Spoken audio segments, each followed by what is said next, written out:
तो एक खोज के तुम तो एक काम करो, कोई भी प्रोटीन का एक स्ट्रक्चर बनाओ, ठीक है। अच्छा कोई भी अच्छा। प्रोटीन का, कोई भी सीक्वेंस का थोड़ा आधा ले लो, पूरा सीक्वेंस मत लो, आधा लेके ही देखो स्ट्रक्चर बना के।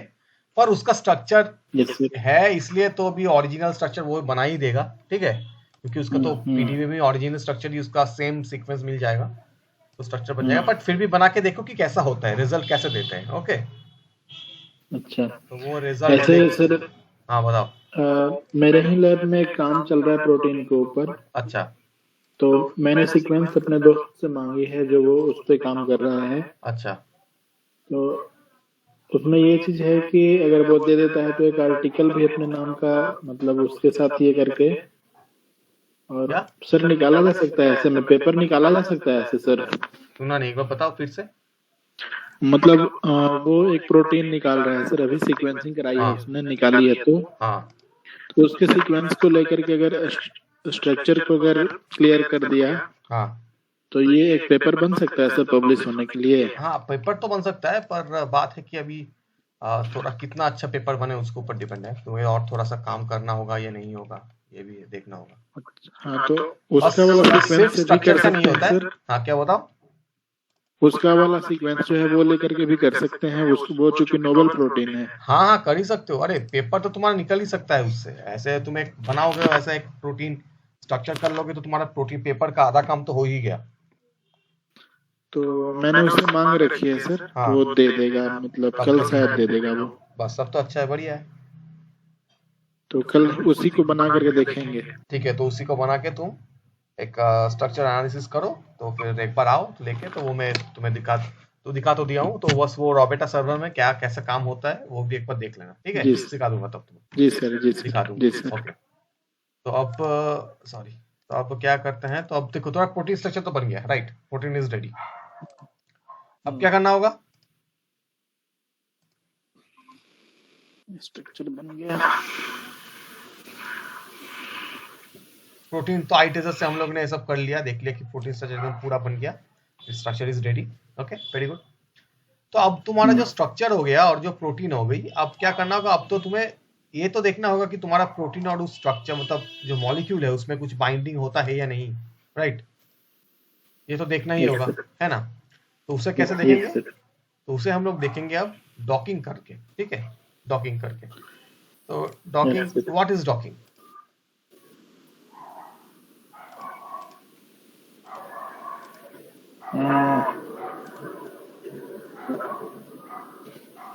Docking.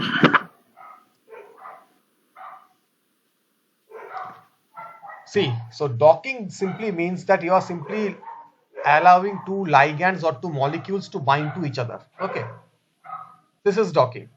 This is molecular docking, when one a particular molecule simply goes and binds to another molecule. Okay, and when they do that, they do with some very specific residues, with some very specific non-covalent interactions, right? Now, yes what sir. kind of non-covalent interactions? There are polar bonds, there are hydrogen bonds, there are electrostatic interactions, various kind of interactions are there.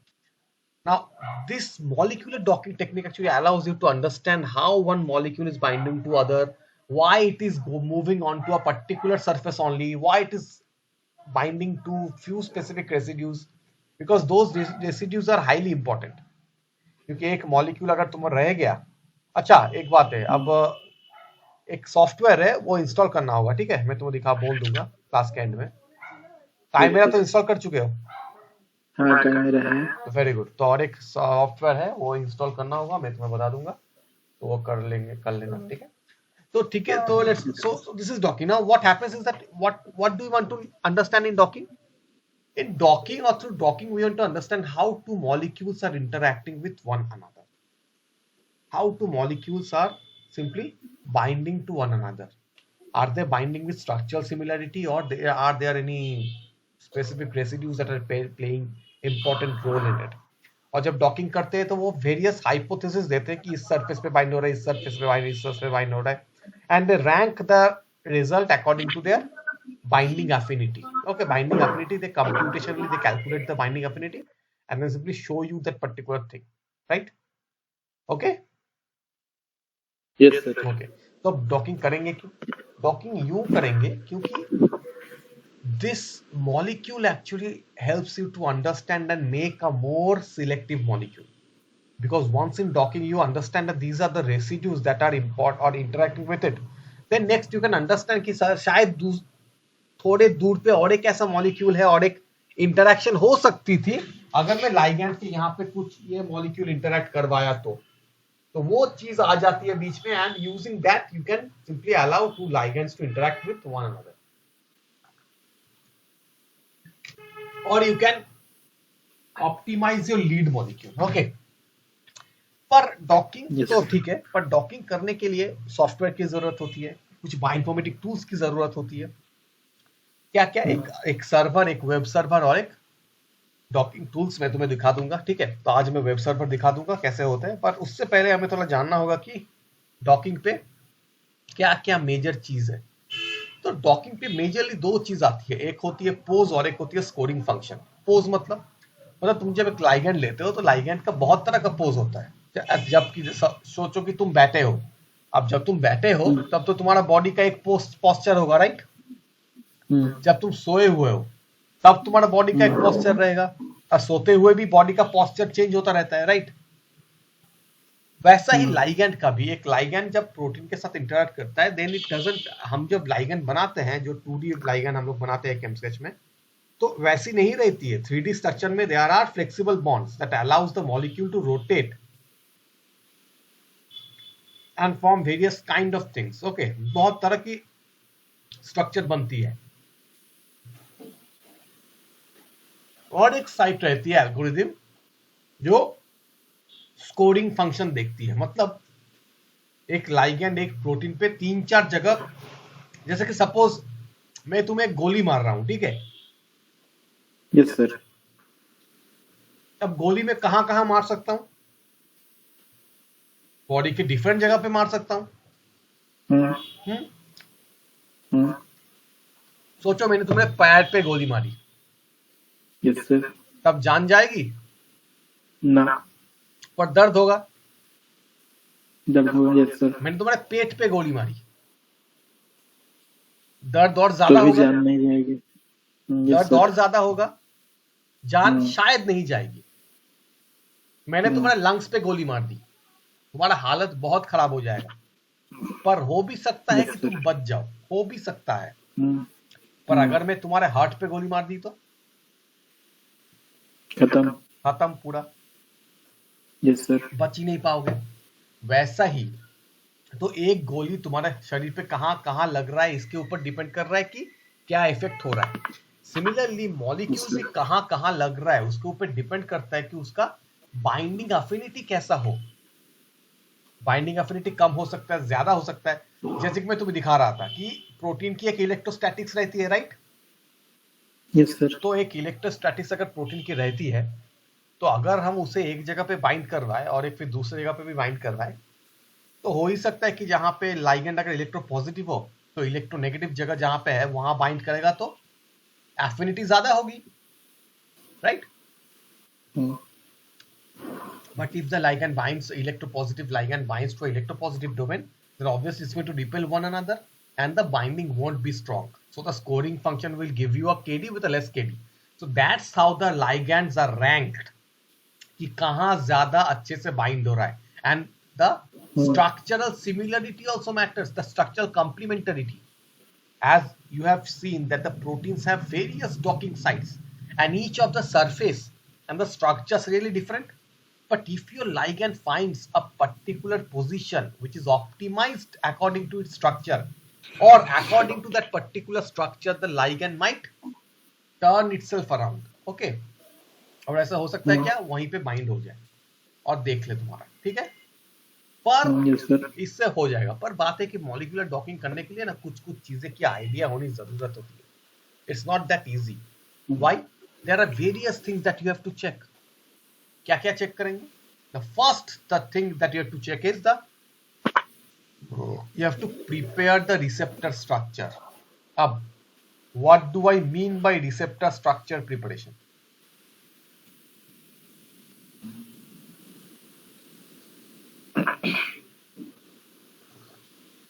अब receptor के structure को मैं कैसा prepare करूं? See by hydrogen atom yes hydrogen atom add क्या करके देखे थे पिछले दिन देखे थे कि हाइड्रोजन था नहीं है ना, तो अब पूरा प्रोटीन का मुझे देखना होगा, एटॉमिक इंटरेक्शन देखना होगा, हाइड्रोजन बॉन्ड देखनी होगी। तो अगर हाइड्रोजन नहीं रहेगी तो क्या मैं हाइड्रोजन बॉन्ड देख सकता हूं? हाँ नहीं देख पाऊंगा, right, because hydrogen are essential for hydrogen bonding, right. तब इसलिए the one thing is adding hydrogens because there are few things और proteins which lack the hydrogen. अब एक चीज बताओ, एक्सरे स्ट्रक्चर या एनएमआर स्ट्रक्चर पे हाइड्रोजन्स जनरली नहीं रहती है, क्यों नहीं रहती है? Why, if you are solving a protein structure by X-ray crystallography, then it can't understand or find out the hydrogen. Why?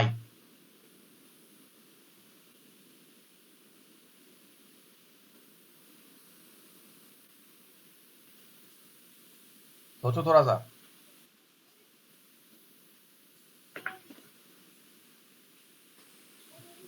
Think the basic principle. X ray crystallography से structure कैसी बनती है? एक मॉलिक्यूल रहती है प्रोटीन, उसके ऊपर एक्सरे बॉम्बार्ड होती है और हर एक जब जहां पे जो जो एटम्स है,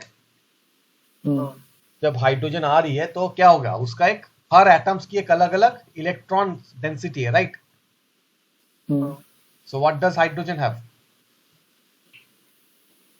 हाइड्रोजन की इलेक्ट्रॉनिक कॉन्फ़िगरेशन क्या है? 1h1। उसका मतलब क्या क्या रहता है उसके अंदर? न्यूक्लियस में क्या क्या रहता है?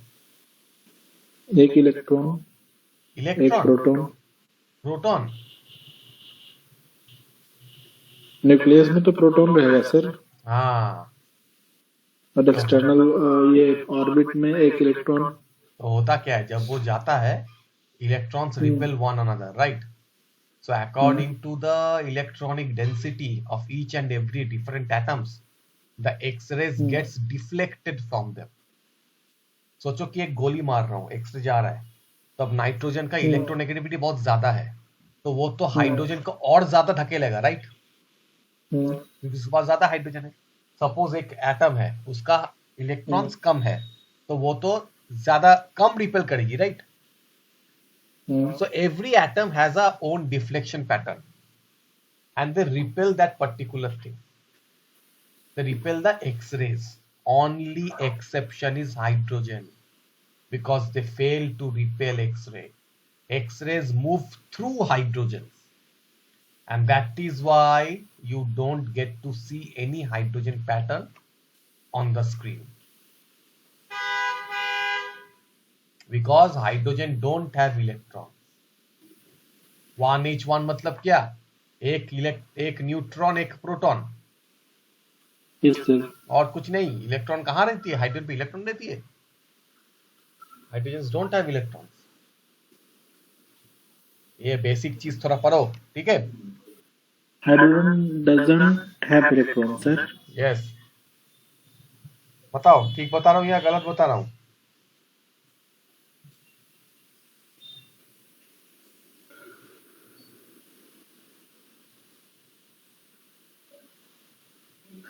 Hydrogen is generally protonated. नहीं, एक है उसकी एक इलेक्ट्रॉन होती है, डोंट वरी, एक होती है, but that is not enough to deflect the x rays, okay, because x rays का इलेक्ट्रोनेगेटिविटी और ज्यादा है, okay.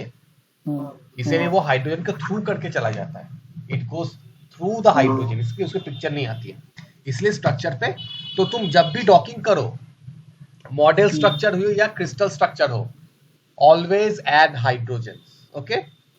The next thing to add is to see the missing side chain, क्योंकि side chain are so flexible that sometimes the X-rays fail to hit them because they are flexible. इधर उधर भटक रहा है और हर बार इधर उधर भटकेगा तो क्या होता है, उसका एक्सरे डिफ्लेक्शन पैटर्न भी तरह तरह जगह पे आएगी।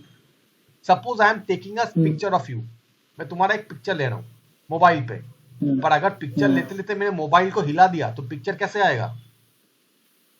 ब्लर आएगा। सेम थिंग, जब उसका लूप रीजियन में इतना हिलता है अब जनरली एक्सरे पे तो क्रिस्टलाइज कर लेते हो, पर एनेमा स्ट्रक्चर पे सिंस दैट इज अ क्या बोलते हैं फ्लूइड डायनामिक्स में तुम्हारा ये होता है कि it is present in fluid, it's not crystallised natural form पे, तो उसका लूप पैटर्न बहुत ज्यादा हिलता है, इसलिए उसका स्ट्रक्चर ठीक से बनती नहीं है।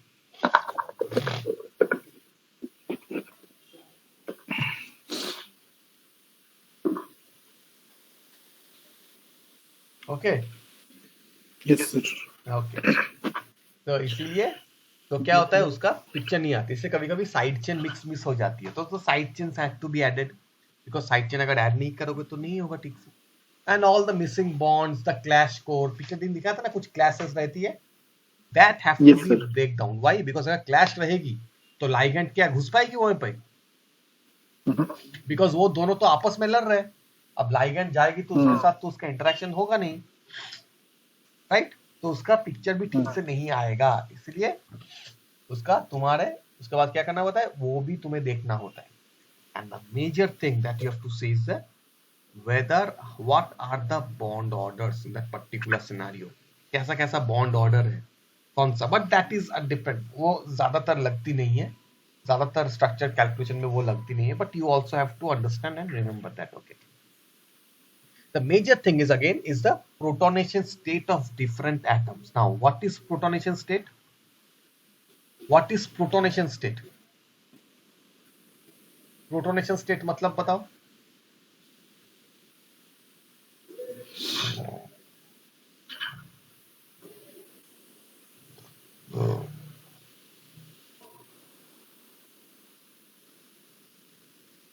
Protonation मतलब क्या है? State is a key idea to consider with Protonation start, protonation state मतलब उसका कितना, उसका प्रोटॉन का स्ट्रक्चर कैसा है, how it is protonated. When I say how it is protonated, what do I mean? See amino acids are, मतलब उन लोग का मल्टीपल प्रोटोनेशन स्टेट्स होती है, they have multiple protonation states. Okay, एक मिनट रुक जाओ। Okay, they have multiple protonation state, ये वाला देखो how. Suppose histidine, okay, histidine can be protonated at 3 different states. It can be protonated at epsilon nitrogen, that means epsilon nitrogen can be NH or N+. The delta nitrogen can be protonated, or both epsilon and delta nitrogen can be protonated. So if it is protonated at epsilon, it is +1 charged. If it is protonated at delta, it is +1. If it is protonated both, it is +2. And sometimes it can be at a neutral conformation also, where none of the protonation epsilon or delta nitrogen is protonated. Okay. So अब ऐसा ही aspartic acid, glutamic acid, asparagine, they can also be protonated in multiple format. उन लोग का भी multiple protonation state है, तो हर protonation state is important. Why? And this protonation state changes according to the pH of your body. Suppose you have a protein that is present in your stomach, तो stomach का pH क्या है? What is the pH of stomach?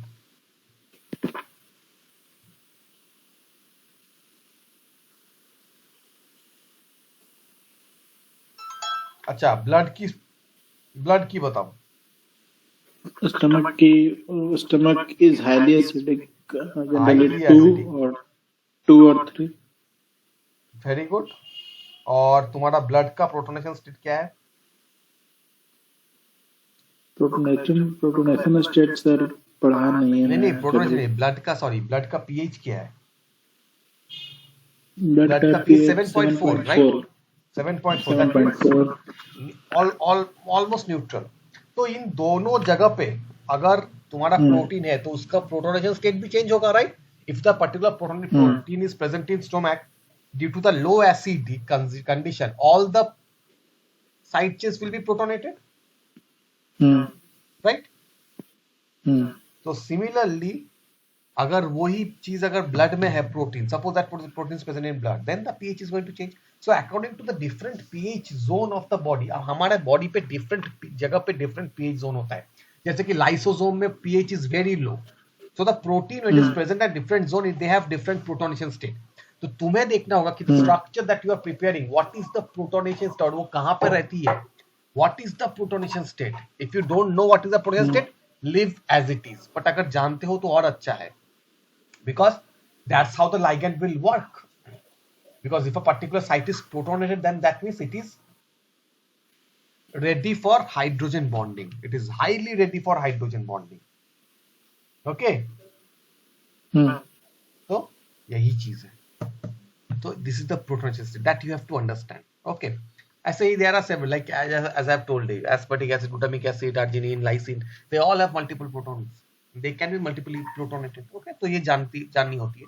ये फिर set करना पड़ता है. Protein structure, PDB structure में ये सेट करना पड़ता है कि क्या है. तो this is one thing that you should check. Next is the selection of the important active site water molecules. What is active site water molecules?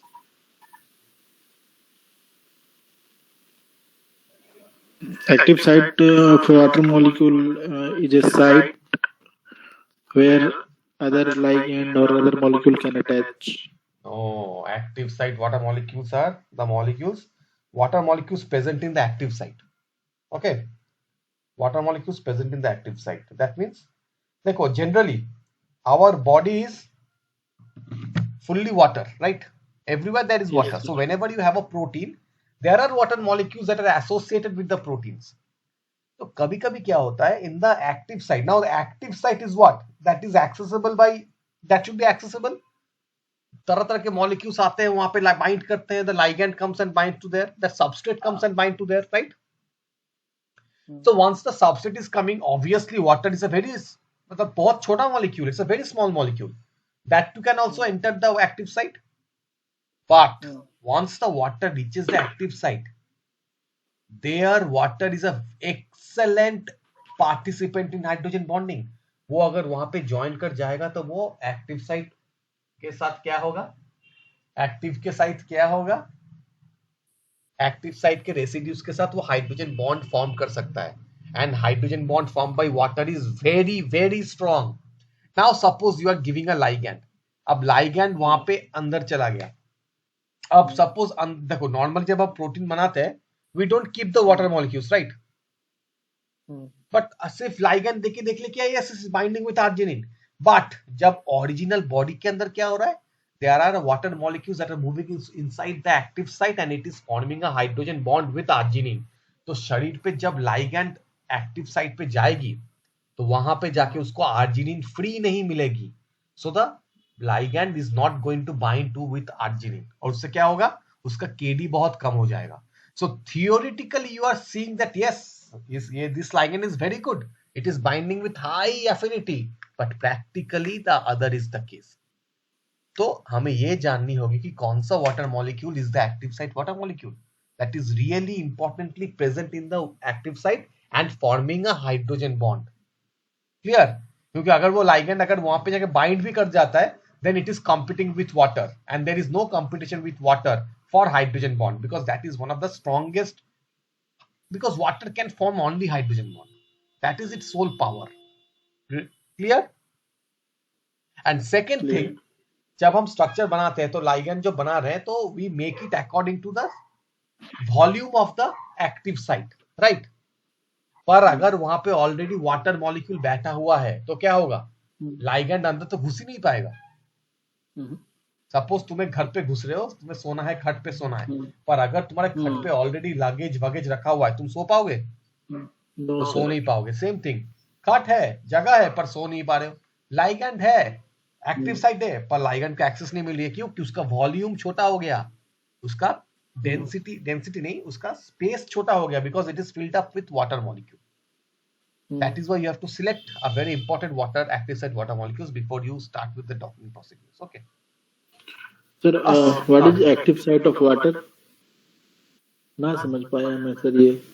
अरे एक मॉलिक्यूल जो प्रोटीन है, प्रोटीन एंजाइम की एक्टिव साइट होती है ना. What is active site of an enzyme? होती है सर. जहाँ पे सबस्ट्रेट बॉन्डिंग करता है. हाँ, जहाँ सबस्ट्रेट बाइंडिंग करता है वही एक्टिव साइट ऑफ एंजाइम होता है. जहाँ पे सबस्ट्रेट बाइंड करता है, राइट? तो वो जगह that is accessible bye substrate, and if it is accessible by substrate, it is also accessible by water molecules. Okay, okay okay तो एक्टिव साइट पे जो वाटर मॉलिक्यूल्स रहती है उसे कहते हैं एक्टिव साइट वाटर मॉलिक्यूल्स. ओ अच्छा ठीक है क्लियर? क्लियर यही बात है. ओके, पर अगर वहां पे वाटर है तो उसका वॉल्यूम भी कम हो जाएगा जगह का. तुम्हारे घर पे अगर से ऑलरेडी मैं अगर 4 लोगों को बिठा दूं तो घर पे स्पेस तो कम ही हो जाएगा ना. तो लाइगैंड को भी स्पेस नहीं मिलती है अंदर घुसने के लिए. Clear?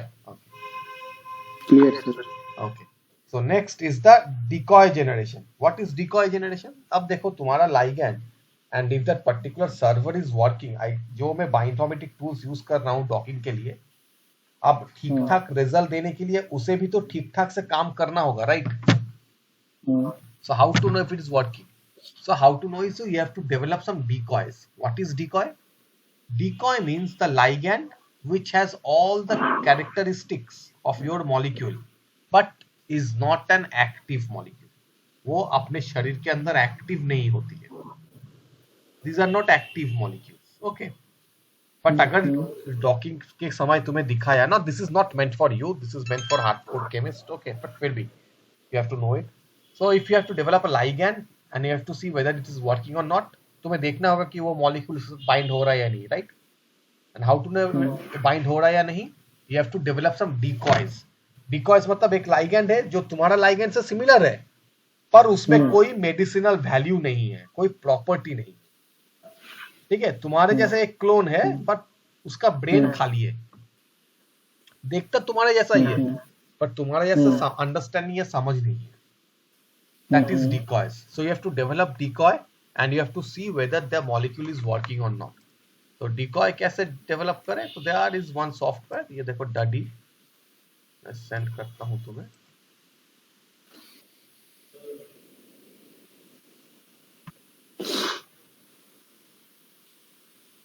So the Duddy is one of the server that helps you in development of decoys. Okay. Yes, sir. बोल क्यों नहीं रहा?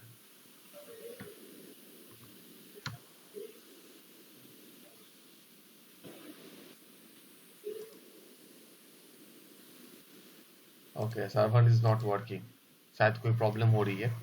तो ठीक है, तो this is one of the server where you can develop some decoys. Okay, और server में कभी कभी चलता रहता है, काम हो नहीं रहा है, ठीक से चल नहीं रहा है. ये वाला सर्वर है, ठीक है, डडी, ये वाला देख लो. Yes, sir. So this is the Duddy server, okay, that you can use. बाद में थोड़ा देख लेना. हाँ, यहाँ पे क्या करना होता है, बस तुम्हारा जो मॉलिक्यूल है उसका स्माइल डालना पड़ता है. And if you generate the develop smile डाल दो तो वो सिमिलर मॉलिक्यूल में दिखा देगा उसका, ठीक है, दे देगा. That is. तो उससे तुम्हें देखना होगा कि वो मॉलिक्यूल ठीक से बाइंड हो रहा है या नहीं, और हो भी रहा है तो अभी Duddy में क्या क्या रहता है, उसका प्रॉपर्टी सेम रहती है. Molecular weight, log P, number of bonds, जो हम लोग ने ड्रग लाइकनेस ये सब में देखा था, वो प्रॉपर्टी को सेम रख के बस एक्टिव नहीं रखता है, मतलब दिमाग खाली रख देता है. ठीक है, ओके, सो हाँ, बस यही था. तो generally these are the things that you have to carefully choose and you have to carefully understand and समझना होगा, देखना होगा. तो ठीक है, अब लाइगैंड बाइंडिंग कैसे देखें? So there is one server for protein docking. Okay, ये है तुम्हारा ZDock. सेंड कर देता हूँ तुम्हें. Okay, ZDock. तो this is the best software for protein docking. ठीक है, तो यहाँ क्या करना होगा, पहले तुम कुछ भी कर सकते हो, PDB ID दे दोगे तो ऑलरेडी वो ऑटोमेटिकली PDB RCS BDB से स्ट्रक्चर प्रोटीन मंगवा के कर लेगा, या फिर तुम्हें स्ट्रक्चर अपलोड करनी होगी. सिलेक्ट PDB फाइल और फिर यहाँ पे क्लिक करो and then select a particular molecule. Suppose let me select a particular molecule. Suppose I have this particular molecule over here.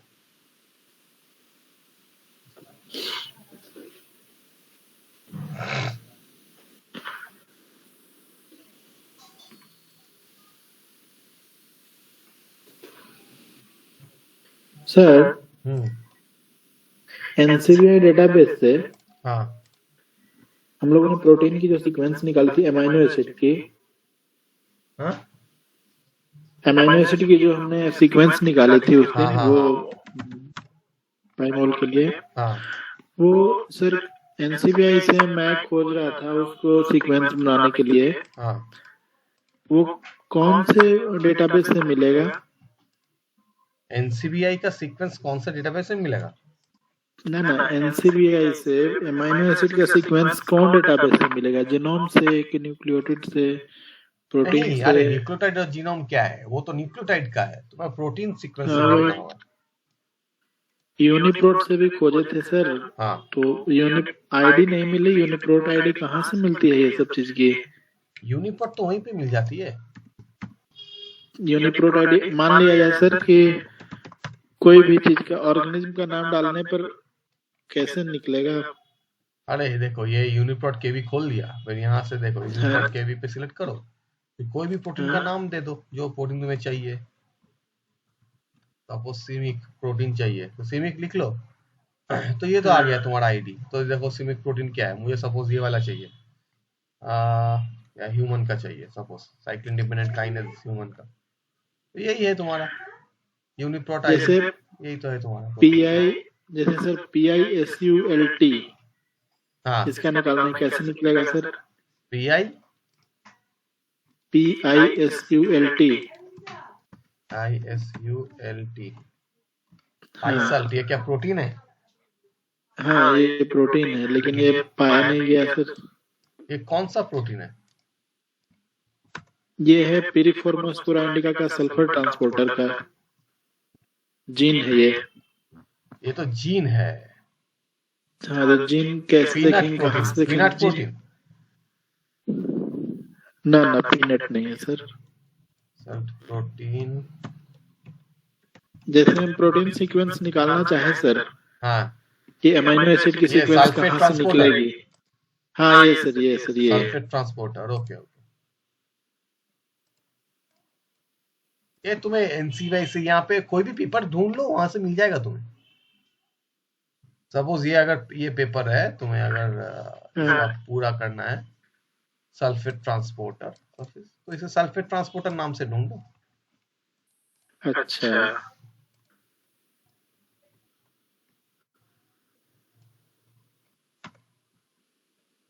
अच्छा, ऐसे लिखना है सर? ये देखो सल्फेट ट्रांसपोर्टर आ गया। अब यहाँ से ढूंढो तुम्हारा कौन सा है।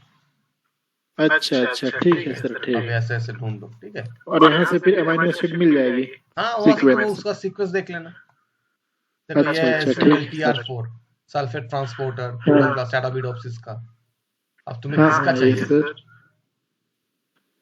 हाँ रेबडोसिस का ही चाहिए था। तो एराबिडोप्सिस ठीक का ही है, तो मिल है। गया सर। ये तो बस हो गया, ये मिल गया सल्फेट ट्रांसपोर्टर हाँ एराबिडोप्सिस सर, का। ठीक। अब यहाँ पे नीचे जाओ, फिर तुमको ओके मिल सर, जाएगा क्या। हाँ, ये देखो सीक्वेंस है यहाँ। Okay sir, okay sir, okay sir, done done sir, हाँ। ओके। तो देखो यहाँ से क्या करना होगा, तो पहले पीडीबी फाइल ओपन करो। फाइल चूज कर लिया एक प्रोटीन का, फिर एक पीडीबी फाइल खोलो, फिर दूसरे प्रोटीन का फाइल चूज कर लो जिसके बीच में तुम्हें डॉकिंग देखना होगा।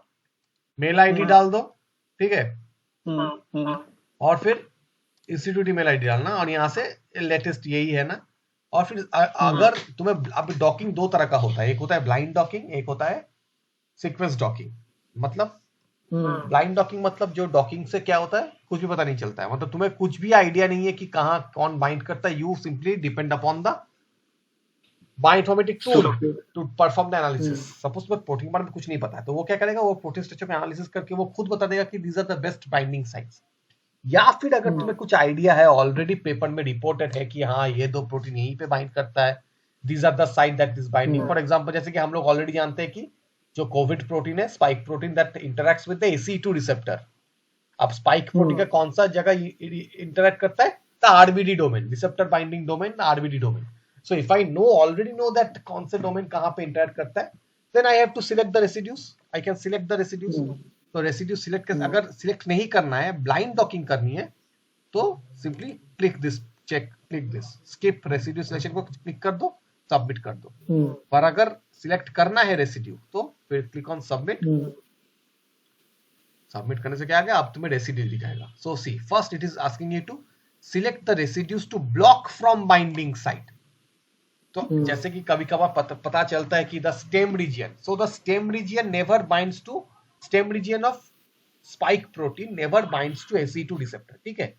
सो वंस आई नो दिस, तो मैं क्या करूंगा, तो जो रीजियन है उसको मैं ढूंढना शुरू कर दूंगा कि कहाँ कहाँ क्या लाइगैंड इंटरैक्ट कर रहा है, नहीं कर रहा है, तो उससे मुझे पता चल जाएगा कि कौन सा मॉलिक्यूल है, कैसे हो गया। और अगर हो रहा है तो उसके बस हम लोग उसे स्किप कर जाएंगे, ठीक है। यहाँ से सिलेक्ट कर लेना कि ये प्रोटीन है, और फिर कंट्रोल सिलेक्ट करके ऐसे ऐसे ऐसे सिलेक्ट कर देना कि these are the residues that should be blocked।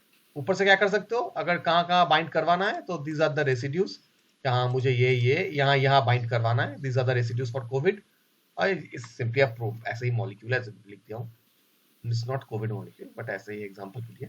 तो यहाँ बाइंड करवाना है तो select these are the residues that I want to bind, और फिर इसके दूसरा प्रोटीन का भी यहाँ पे सिलेक्ट कर लो कौन सा प्रोटीन पे तुम्हें बाइंड करवाना है, और फिर क्लिक कर दो, so it is automatically going to get submitted. Okay, तो देखो यह दिखा दिया कि हाँ ऐसा ऐसा होगा, these are the contact that are going to happen, and then click okay.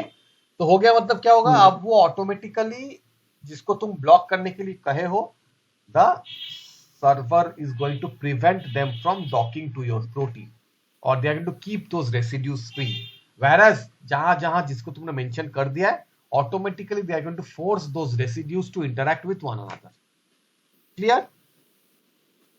और फिर तुम्हें एक रिजल्ट देगा, फिर रिजल्ट को तुम पाईमॉल पे खोलो और फिर देख लो कि कैसा क्या होता है, कैसे कैसे इंटरैक्ट हो रहा है। तो कैसे देखें, तो एक तुम्हें दिखाई देता हूँ, एक molecule, how the interaction is there.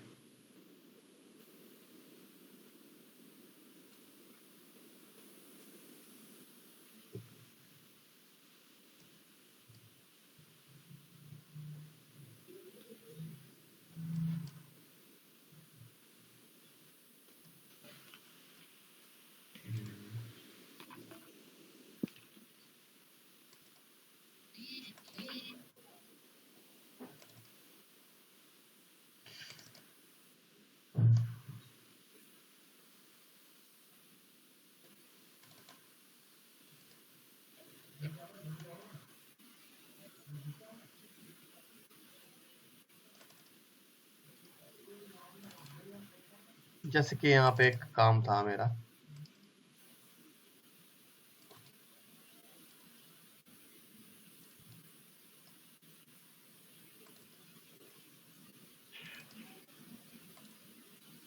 तो यहाँ पे देखो सपोज ऐसा एक मॉलिक्यूल, तो अब दिखाएगा तुम्हें डॉकिंग कैसे हुआ है।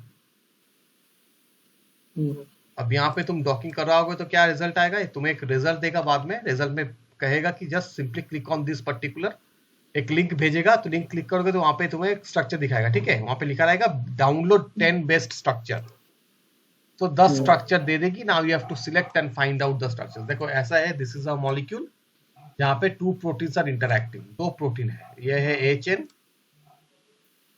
और फिर ये गया दूसरा प्रोटीन B चेन। ओके, तब देखने के लिए क्या करता हूँ मैं, पहले कलर बाई चेन कर देता हूँ, तब समझ में आएगी। देखो 2 चेन का कलर डिफरेंट हो गया, अब समझ में आ रहा है।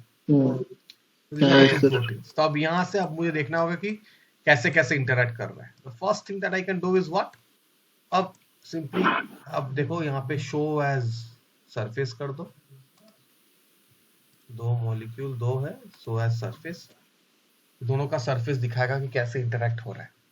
अब देखो इससे पता चलेगा कि कहाँ कहाँ कैसे इंटरैक्ट हो रहा है। तो देखो इसका एक ऐसा सरफेस है, इसके बीच इंटरैक्ट हो रहा है, this is how they are interacting. Okay, ये है तुम्हारा जंक्शन पॉइंट, ये है तुम्हारा जंक्शन पॉइंट। अब अच्छा ग्राफिक्स कार्ड है तो यहाँ पे और स्ट्रक्चर और अच्छी दिखती है। ओके, ऐसा है कि देखो जंक्शन पॉइंट है, ये है कैसे कैसे इंटरैक्ट हो रहा है। देखो यहाँ पे देखो, this is a negative charge region of this part and this is a positive charge, so these are interacting with one another, ऐसे ऐसे इंटरैक्ट होता है हाइट सरफेस। और फिर अब क्या देखना होगा, सपोज अब तुम्हें देखना है कि कौन सा मॉलिक्यूल इंटरैक्ट कर रहा है, तो मैं यहाँ पे मैं देख सकता हूँ क्या 2 molecules are interacting. Okay, 2 molecules interact कर रही है। अब कैसे देखें, यहाँ पे देखो सपोज मैंने एक ऐसा देख लिया, ऐसा एक देख लिया, तो अब दोनों को अभी मैं यहाँ कर देता हूँ show as sticks and then you have to see whether they are interacting or not। अब देखो हो सकता है इनके बीच इंटरेक्शन हो या नहीं, ये तुम्हें इंडिविजुअली खोल के देखना पड़ता है। और एक तरीका और एक क्या है, यहाँ पे सिंपली आके क्लिक करो find polar contacts and simply click between chains, दोनों चेन के बीच की पोलर कॉन्टैक्ट्स चाहिए। तो देखो येलो येलो हाईलाइट हो गया, these are the polar contacts, that means these are the hydrogen bonding. ये एक कॉम्प्लेक्स है, ऐसा कि 10 कॉम्प्लेक्स दिए हैं। Similarly, they are going to give you 10 complexes like that, and you have to simply find out the best molecule or best docking pose. Okay? हर जगह analysis कर, यहाँ पे देखो मुझे देखने को मिल रहा है कि देयर आर 4 पोलर कॉन्टैक्ट्स। अब पोलर कॉन्टैक्ट्स यहाँ पे किसके किसके बीच में है ये जानने के लिए तुम्हें तो अभी थोड़ा सा करना होगा। देखो ये एक मॉलिक्यूल मुझे पता चल गया, दिस इज वन मॉलिक्यूल, और शायद this is another, this is not that other molecule, ये भी नहीं है, तो शायद ये होगा, हाँ ये है। अब मैं क्या करता हूँ, ये मॉलिक्यूल को रखता हूँ, ये मॉलिक्यूल को रख दिया, दोनों को सिलेक्ट करके शो एज स्टिक्स, यस देखो these two are interacting with one another, एक हाइड्रोजन बॉन्ड फॉर्म किया है। अब ये कौन सा है, ये है 168 सेरीन बी चेन का, और ये है ए चेन का aspartic acid 185, those are interacting with one another. ऐसे ही तुम्हें बाकी का ढूंढ लो कि कैसे कैसे हो रहा है। अब सब हर समय तो पोलर कांटेक्ट नहीं होगा, कुछ किसी किसी का हो सकता है इलेक्ट्रोस्टैटिक इंटरेक्शन हो, तो इसके लिए क्या करना होगा, तुम्हें बीच का सब अमीनो एसिड को ढूंढना होगा, फिर you have to check individually कैसे कैसे हो रहा है। क्लियर। और एक चीज देख सकते हैं हम लोग, अभी जो इंटरैक्ट हो रहा है, suppose these are the two residue that interacting. अब बहुत रेसिड्यू ऐसे है कि बहुत पास पास है but they are not interacting. For example these are two molecules, जैसे को देख रहे हो, these are the two molecules that can surely interact। ये H हाइड्रोजन है, ये है ना NH, और ये है OH, राइट, ऑक्सीजन। तो obviously they are going to interact, but hydrogen polar contact नहीं है, तो अभी कैसे पता चलेगा कि इंटरैक्ट कर रहा है, तो इनके बीच का डिस्टेंस देखना होगा कि कैसे कितना है। अब डिस्टेंस कैसे देखें, तो यहाँ पे देखो ऊपर एक ऑप्शन है विजर्ड, ठीक है, यहाँ विजर्ड पे क्लिक करो तो ऑप्शन है मेजरमेंट, मेजरमेंट पे क्लिक किया। ध्यान से पहले मेरा कंप्यूटर देखो, ओके, पहले मेरा देखो। तो अब देखो यहाँ पे कह रहा है please click on the first atom. तो अब क्या करना होगा, मुझे 2 एटम सिलेक्ट करनी होगी जिसके बीच का डिस्टेंस मैं जानना चाहता हूँ। तो एक में इसे सिलेक्ट कर लिया, फर्स्ट एटम। अब देखो बोल रहा है please click on the second atom, second atom है ये। अब देखो दिखा रहा है कि दोनों का डिस्टेंस है 3.9 एंगस्ट्रॉम। अब 3.9 एंगस्ट्रॉम मतलब these are almost 4 angstrom apart, 4 angstrom तक इंटरैक्शंस होती है, ठीक है, हाइड्रोजन बॉन्ड की इंटरैक्शंस होती है। तो मतलब they are prone to form hydrogen bond. हो सकता है कि नहीं कर रहा हूं, but they are prone to form. अगर दोनों का बीच का इंटरैक्शन डिस्टेंस हो गया 2.5 एंगस्ट्रॉम, तो obviously they are going to form hydrogen bond. अब जैसे कि शायद इन दोनों का बीच का डिस्टेंस क्या है, यहाँ पे क्लिक किया, यहाँ पे क्लिक किया, अब देखो इनका है 2.8 एंगस्ट्रॉम। देख रहे हो, ऐसे ही तुम डिस्टेंस फाइंड आउट कर सकते हो। But remember, once you have selected the measurement, it is always going to ask you to select 2 molecules। अब जब हो जाएगा then what you can do, और अगर तुम शायद गलती से कुछ एक्स्ट्रा इधर उधर क्लिक हो गया, सपोज यहाँ क्लिक हो गया, तो इसका तो मुझे नहीं चाहिए। तो देखो यहाँ पे एक ऑप्शन है राइट साइड नीचे, डिलीट लास्ट ऑब्जेक्ट, उसे क्लिक किया तो देखो ये लास्ट ऑब्जेक्ट डिलीट हो गया, ठीक है। और अगर सबकी कैलकुलेशंस पता चल गया हो कि हाँ सबका हो गया, तो यहाँ पे क्लिक करो डन। डन पे क्लिक करने से अब देखो उसे चला गया, the measurement is completely done.